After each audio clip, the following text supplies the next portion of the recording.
Hello everybody, I would just like to... There's a couple things I would like to point out before this video starts. One, that my camera is a problem. I seem to have lost the webcam that I usually use, so I'm just gonna stick with this one just until I can freaking find the other one. The beginning of this video is just gonna be a huge apology for a lot of, just a lot of things. First of all, the reason that last week I seemed to be in a different house is because we were having renovations on this house, which includes moving my bed right here, and it makes me realize how much of a slob I am. Because not only is it not made, but my pillows and blankets are everywhere, and a copy of Red Mars, which I seem like I'm never going to read, is sitting there just because. Okay, and another thing I'd like to point out is that I really didn't pay so much attention to The Wind of the Willows. I was losing a lot, and I mean a lot of interest in the book. So if I seem like I don't know what I'm talking about, it's just because I couldn't really pay attention because I was having both problems in my professional life and my personal life. But they are resolved now, and the series will continue as normal. Go ahead and move this camera a little bit that way. There we go. Anyways, The Wind of the Willows. Let's finish this. Let's finish the first month, and the calendar isn't there. I'm going to put it up soon. The first month of Stanley's challenge.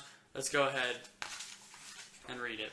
But Toad only shook his head gently, raised one paw in mild protest, and by pressing delicacies on his guest, by topical small talk, and by earnest inquiries after members of their families not yet old enough to appear at social functions, managed to convey to them that this dinner was being run on strictly conventional lines.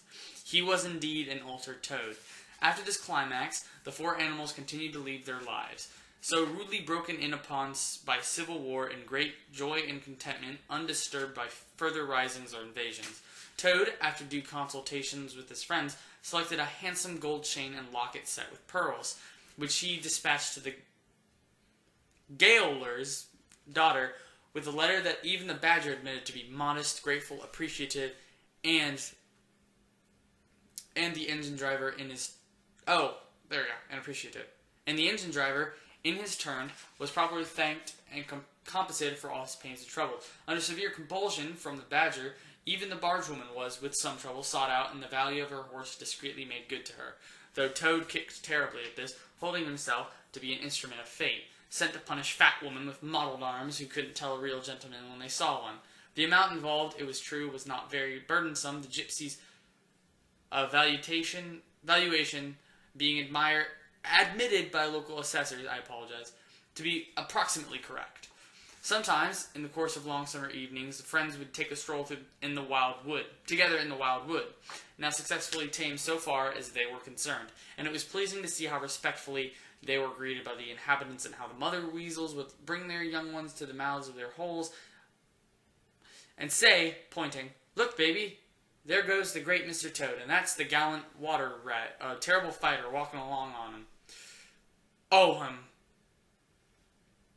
and yonder comes the famous Mr. Mole, of whom you so often have heard your father tell.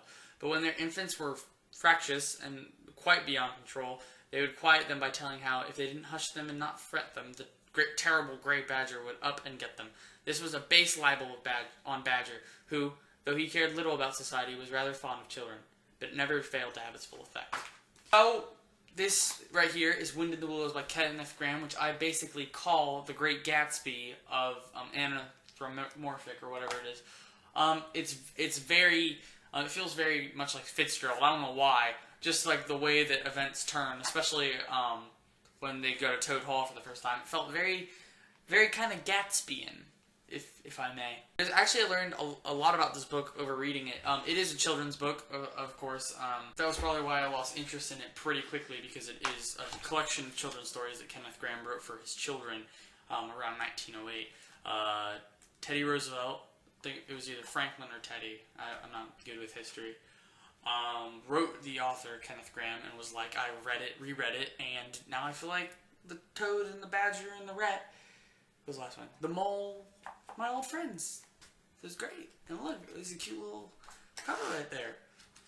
There's not really a lot to say. It was a halfway decent children's book for a children's book, which I'm giving a little bit extra credit for. But there was a lot. I felt like, especially when Toad went to jail for 20 years, or sentenced to 20 years,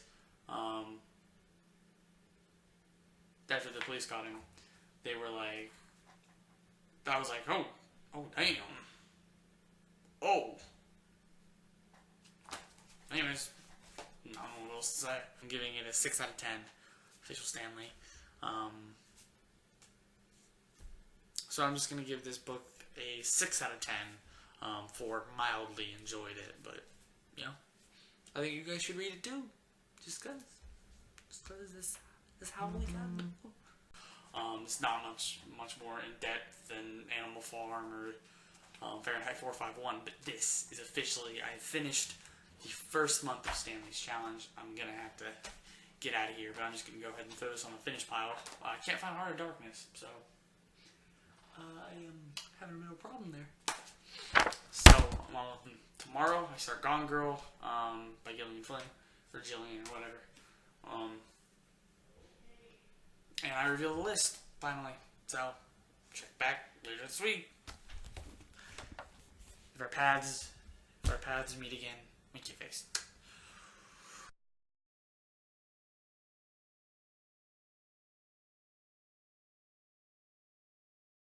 Whew.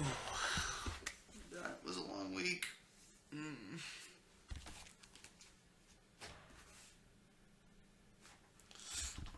That was a long week.